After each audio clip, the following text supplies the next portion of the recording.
So, what made you choose to be involved in media production? Can you think back and pick out times that made you say to yourself, this is what I want to do? Any particular stories or times that come to mind? In fact, I didn't choose to be involved in media production.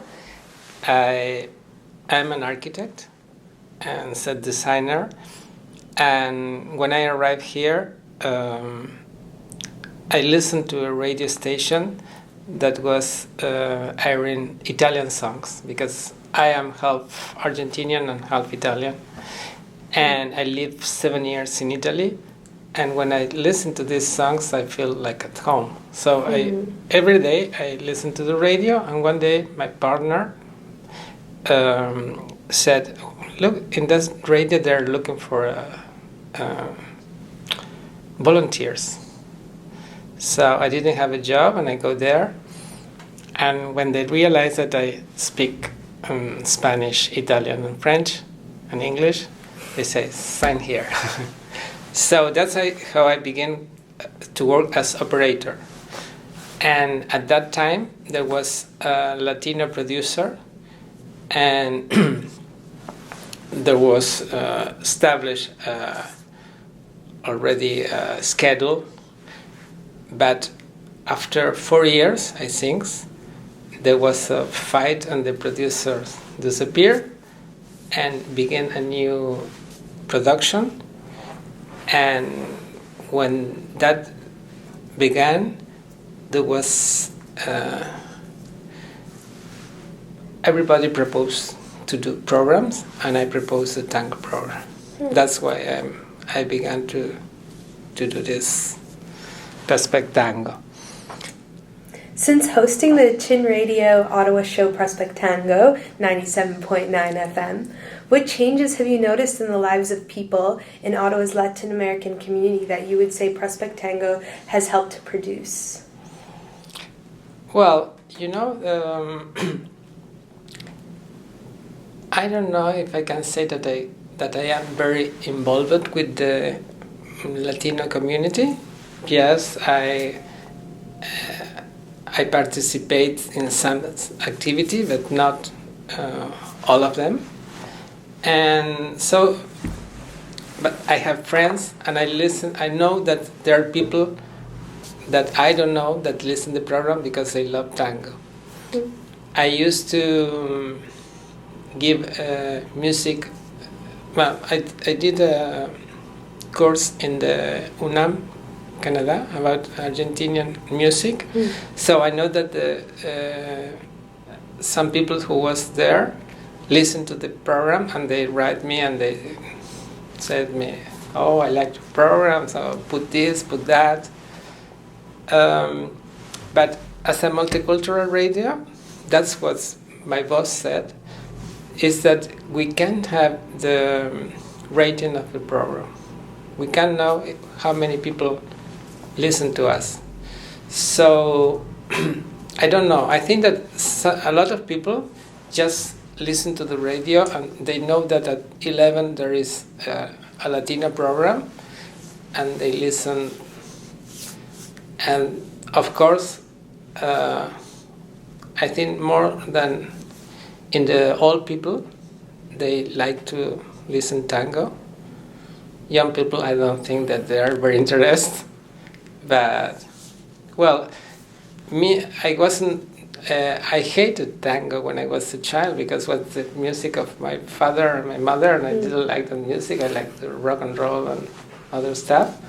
But when you're growing, you change, and I began to love tango. What role does Prospect Tango play in the lives of international students from Latin American countries? I don't think that I can say anything interesting about that because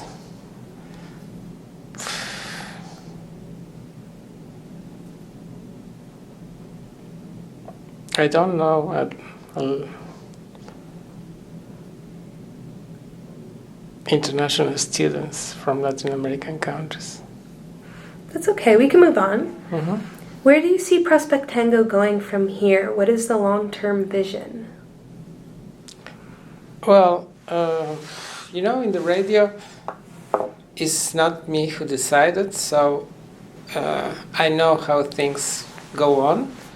Since I get in, the things have changed a lot, because who have more money wins.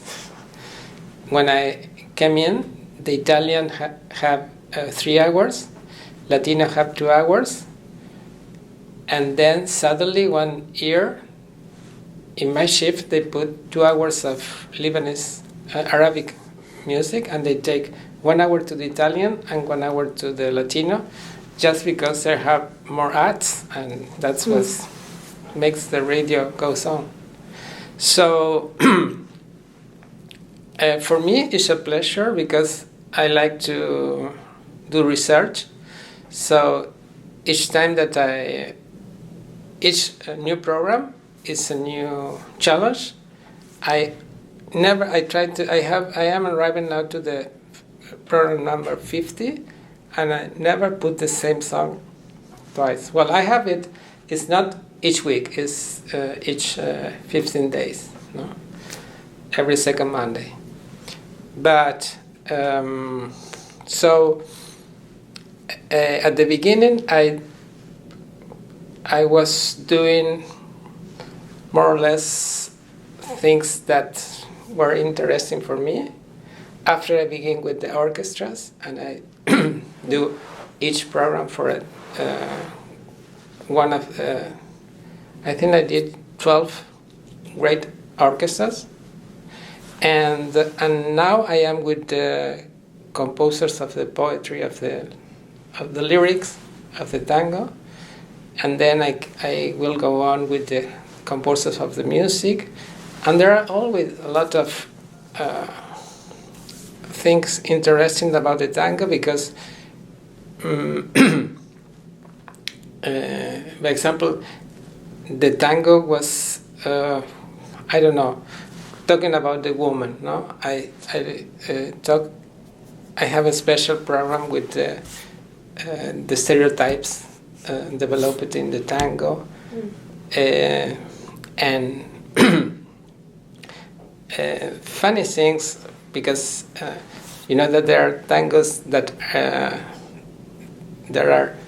is a man who talks to a woman, and sometimes it's the woman who sings the tango, and they decided to change the lyrics, and I like to play with all that stuff, and all that.